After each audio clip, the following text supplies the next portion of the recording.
Hi everybody! So, because of the current condition, the GMP Lounge is closed to visitors. But that doesn't mean we can't come to you. So a lot of people have made comments or asked about the martinis that we're making and the experiments that we're doing. So we thought we'd do a little video of tonight's martini. I don't have a name for it yet, so please suggest a name for it. It's kind of a riff on a Sex on the Beach a little bit because we're going to be doing some peach in it, but we're also going to be using some cardamom syrup, which is not the easiest thing to find in stores around here, but you can certainly get it from Amazon and online. So, before we actually start, one of the secrets to a really good martini is to make sure you have a chilled glass. There's a couple of ways to do that. You can put a glass in a freezer. Unfortunately, a lot of glasses get brittle that way and then they break easily, especially in this lounge. The other way to do it is you take a room temperature glass, you put some ice in it. You can either leave it with the ice or add some water. If you add the water, you get a much more even distribution of the cold throughout the glass, but it takes a little bit longer for it to filter through. So we're going to let that sit while we go ahead and build a martini. So we're starting off with Kettle One peach and orange blossom vodka. I promised Karen that the next martini would be a vodka-based one. This is pretty easy to find in most liquor stores these days. So we're going to go ahead and do 2 parts of that.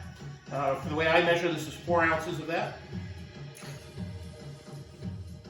So that's going to give it some peach flavor, a little bit of orange flavor. And we're going to add in 2 ounces of peach schnapps. I'm using Aspens, but you can use any peach schnapps, doesn't really matter. The idea here is to give some of the characteristic peach flavor so that those notes are going to come over the top. So we're going to do 1 part of this, 2 ounces, and the way I build it.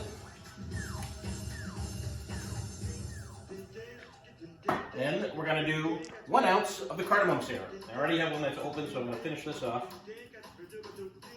Let's see if that, oh, yep. That certainly gave me an ounce. Put that in. And last but not least, we're just going to put a little bit of the dried curacao. This is an orange liqueur. This is a little bit hard to find. You can use any dry curacao. You don't want to use triple sec. You want something that's more on the dry side or the sweet side because what we already have in there is fairly sweet. So you're just going to do maybe like a 1/4 of a part of that. Just enough to get a little more orange flavor and to take a little more dry, take away a little bit of the sweet. And of course, as with all martinis in the GMP Lounge, we add some lime.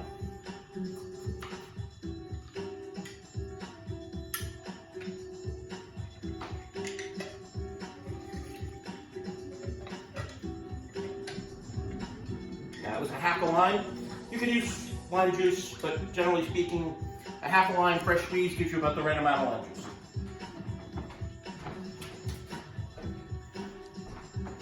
Now, because we're trying to be conscious of the environment and conserve, we're going to dump the water in our martini glass. We're going to put the ice into our shaker. Dump the rest of that. And now, I'm going to stir this as opposed to shake it. We all know James Bond and the shake it not stir. A lot of people consider that to be technically incorrect because when you shake high alcohol drinks, you actually create more, you add more water from the ice to it. So it's actually better to stir drinks that are predominantly alcohol. If it's a drink that has juice in it, or a lot of mixers that are non-alcoholic, you're better off shaking it because then you get a much more integrated distribution. There's some other science behind it too, but quite frankly, as much as I've read about it, I still don't have it. All right, so that's stirred up. Put our little strainer on the top.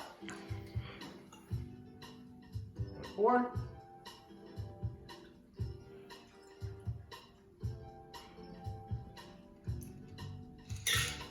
And there we have it.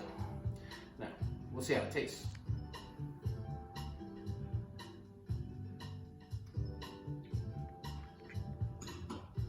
Ooh, that's a keeper.